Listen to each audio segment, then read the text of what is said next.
dari kelompok 5 akan mempresentasikan tugas makalah dasar-dasar ilmu administrasi. Perkenalkan, nama saya Ferry Irwansyah dengan NPM A1A240063 akan bertugas sebagai moderator dalam presentasi mengenai makalah yang bertema komunikasi dan hubungan manusia. Adapun anggota kelompok saya yang pertama Nadira, Faisya, Salwa, dan Sri.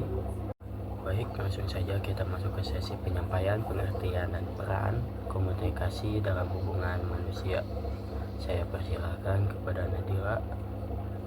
Yang kedua, penyampaian fakta budaya dan latar belakang, saya persilakan kepada Faisya. Yang ketiga, penyampaian pengaruh teknologi dan tantangan dalam proses komunikasi, saya persilakan pada Salwa.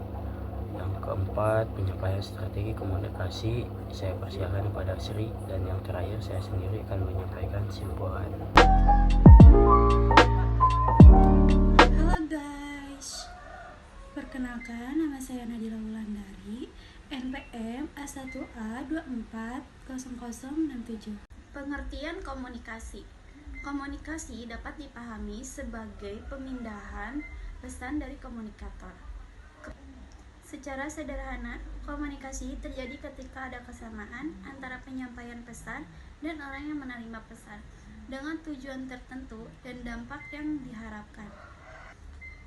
Komunikasi juga proses penyampaian informasi, ide, atau perasaan dari satu pihak ke pihak lain, baik secara verbal maupun non-verbal, serta saluran komunikasi yang sesuai.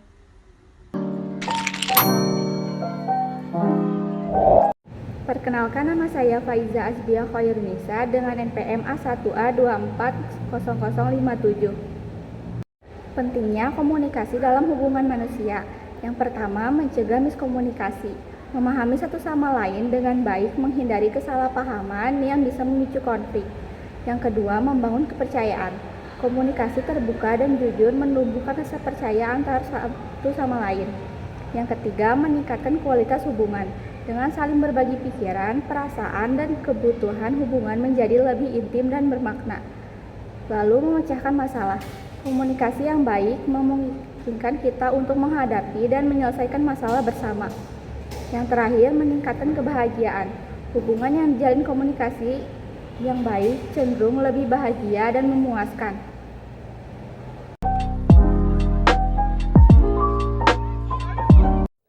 Jenis-jenis komunikasi, yaitu yang pertama ada komunikasi verbal, merupakan suatu bentuk komunikasi komunikator kepada komunikan dengan cara tertulis maupun lisan oral.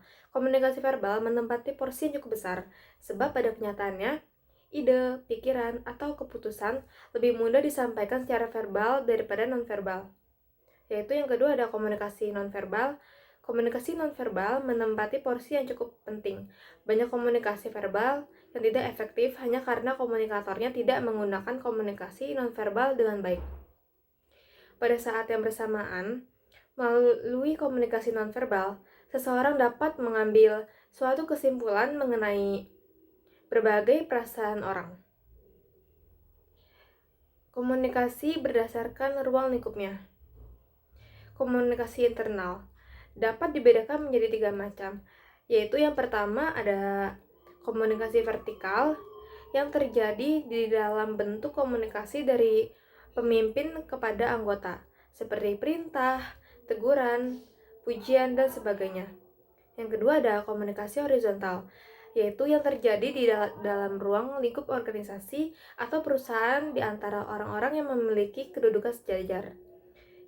Terus yang ketiga ada komunikasi diagonal yang terjadi di dalam ruang lingkup organisasi atau perusahaan di antara orang-orang yang memiliki kedudukan berbeda pada posisi tidak sejalur vertikal. Yang terakhir ada komunikasi eksternal, komunikasi yang terjadi antara organisasi atau perusahaan dengan pihak masyarakat yang ada di luar organisasi atau perusahaan tersebut. Komunikasi eksternal dimaksudkan untuk memperoleh pengertian, kepercayaan, bantuan, dan kerjasama dalam masyarakat.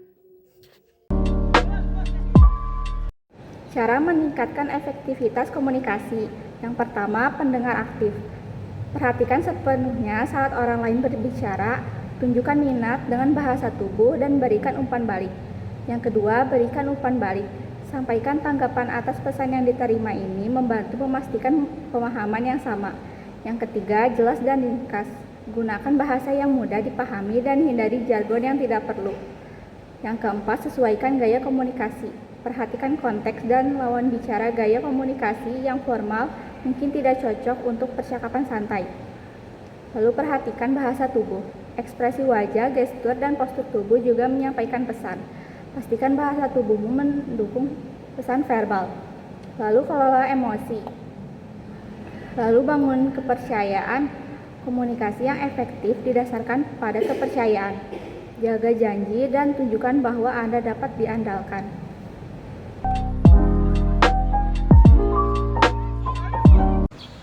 Perkenalkan, nama aku Sri Wahyuni dengan NPM A1A240076.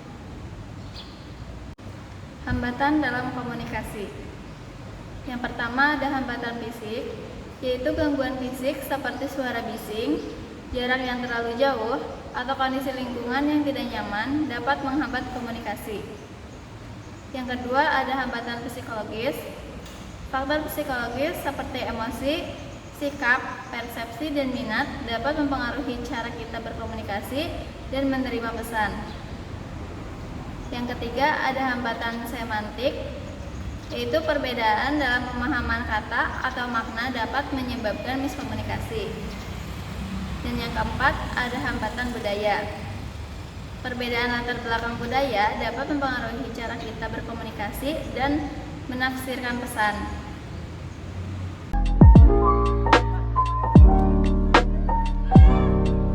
Kesimpulannya, komunikasi adalah kunci utama dalam membangun hubungan manusia yang harmonis. Pemahaman yang baik tentang jenis-jenis komunikasi, hambatan, dan cara mengatasinya dapat membantu meningkatkan efektivitas komunikasi dalam kehidupan sehari-hari.